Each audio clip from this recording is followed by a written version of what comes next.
Centro de Ensino Univerrock, professora Sabrine, componente curricular Biologia, terceiro ano médio. A aula de hoje é sobre a origem das espécies e genética de população. Até bem pouco tempo, a maioria dos naturalistas admitiam que essas espécies eram produções mutáveis, criadas separadamente. Assim, Charles Darwin começa seu livro A Origem das Espécies, que é esse tema de hoje da aula. E, geralmente, esses primeiros exemplares foram os primeiros a se esgotar exatamente porque era uma novidade, né? Era uma novidade porque até então não se sabia o porquê dessa diversidade que a gente tem de seres vivos. Então, quem foi Charles Darwin? Ele foi um naturalista, geólogo e biólogo britânico. Junto com seu amigo Alfred Wallace e Darwin estabeleceram a ideia de que todo ser vivo descendia de um ancestral comum. Geralmente ancestral, a gente tem como exemplo aqui nessa imagem dos mamíferos insetívoros, nessa árvore filogenética que a gente consegue observar aqui. A gente tem um ancestral comum, começou aqui como os primatas, lembrando que a gente já comentou sobre essa ancestralidade, que as pessoas não vinham de uma reprodução de macacos, aí surgiu os hominídeos, não foi bem assim. O que a gente consegue observar é que existem semelhanças entre o tipo de tecido, tipo de órgão e tipo de reprodução. E aqui são espécies diferentes, até chegar a essa espécie mais adaptável e o que a gente consegue dizer também mais inteligente, que são os seres vivos, ou nós, os hominídeos, tá bom? Essa ancestralidade se deu a partir de estudos voltados mesmo para árvores filogenéticas, e essas árvores têm como objetivo verificar a ancestralidade, ou seja, um ancestral comum de determinados tipos de espécies, até chegar àquele mais adaptável. E a gente tem uns conceitos aqui que a gente precisa estudar. Que conceitos são esses? Espécies. Espécie é um grupo de indivíduos que se reproduzem naturalmente e origina descendentes férteis, ou seja, uma espécie pode dar origem a novas espécies, mas dependendo do tipo de cruzamento, eles precisam ser de espécies iguais, precisam ter o mesmo órgão reprodutivo e precisam ter células reprodutivas exatamente para acontecer esse tipo de reprodução. E esse conjunto de seres vivos da mesma espécie em determinada área geográfica vai compor a população, ou seja, a população nada mais é que o conjunto de espécies. Geralmente, quando essa população entra em processo, ou quando acontece alguma coisa, um tipo de barreira, um isolamento geográfico, a gente vai dizer que está ocorrendo uma especiação.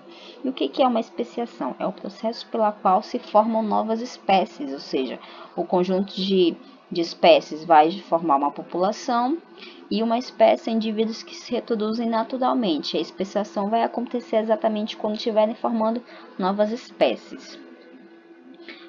Durante essas viagens que Darwin fazia, geralmente ele conseguia observar inúmeros tipos de espécies, inclusive espécies aqui de pássaros. Eles podem ser anatomicamente iguais, morfologicamente também, mas o que iria diferenciar mesmo era o tipo de bico.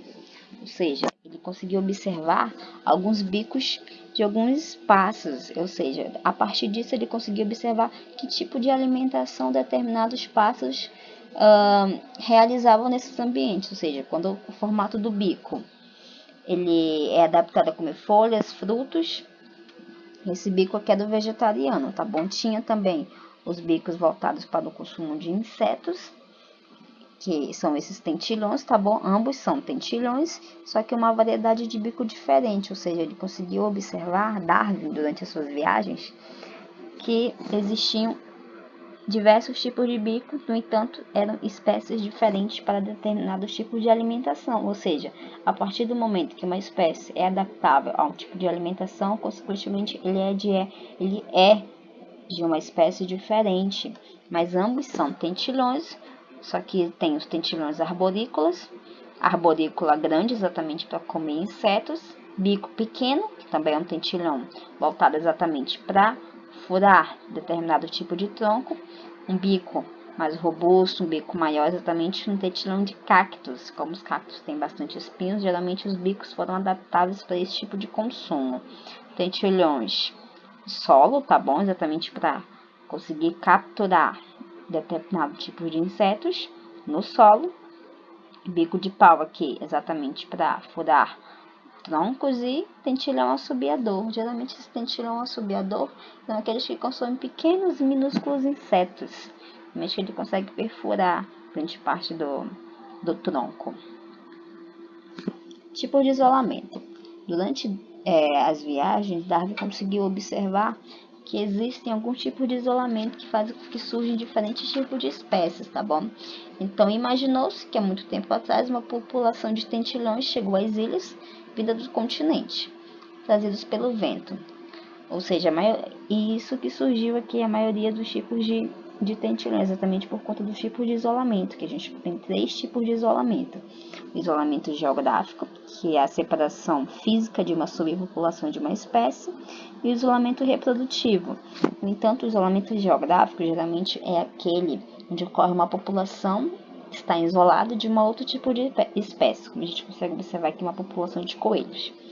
Há um grupo de uma espécie de coelhos, e vamos dar um exemplo aqui. Aconteceu um terremoto, por exemplo.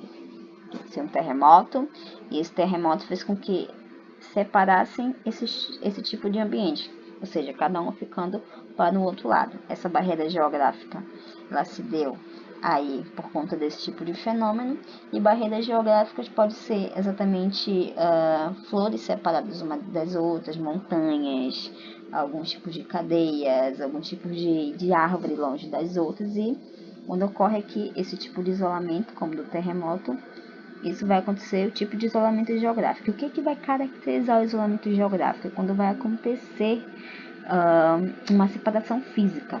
Essa separação física pode ser, como já havia falado, umas árvores longe das outras, algum terremoto que separe esse tipo de continente.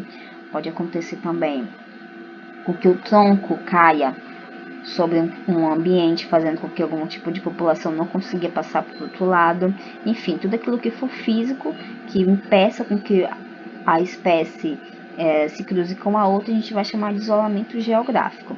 E o isolamento reprodutivo é quando esses fatores físicos que a gente acabou de citar vão fazer com que esse tipo de isolamento não ocorra, ou seja, ocorre quando as populações isoladas não têm como se reproduzir e trocar genes entre si.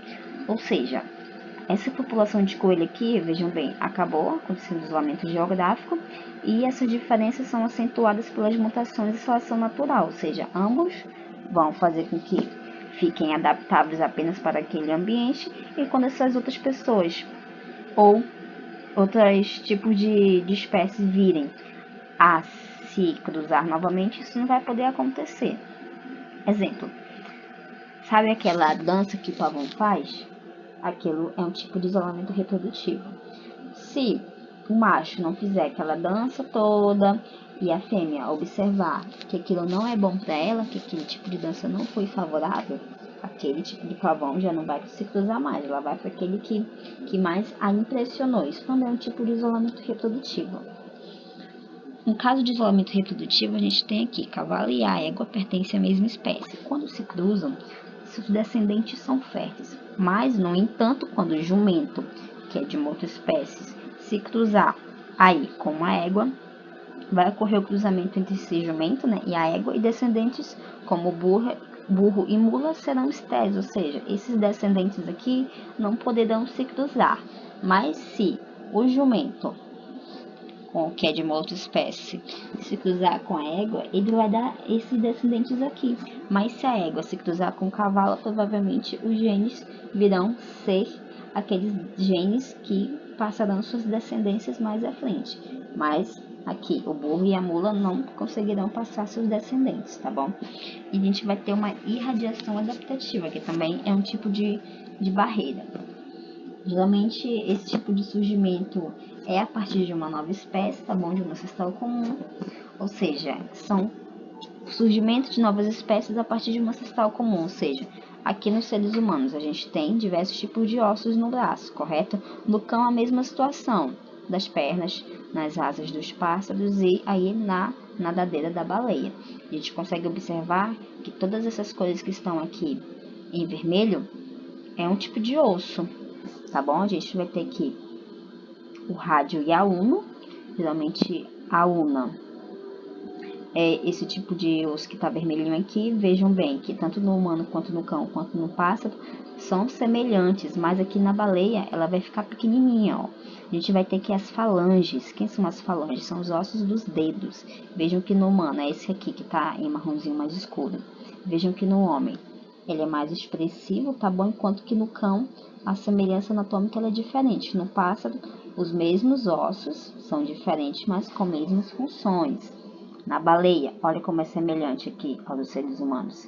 Isso é uma irradiação adaptativa, quer dizer que lá quando a gente vai se tratar de um ancestral comum, que a gente vai dizer que são espécies que apresentam anatomia iguais às outras, no entanto com diferentes funções, tá bom? Ou seja, são os mesmos ossos, mas com diferenças anatômicas, porém com a mesma função ou diferentes funções, tá bom? Que é o que a gente consegue observar aqui nesses ossos.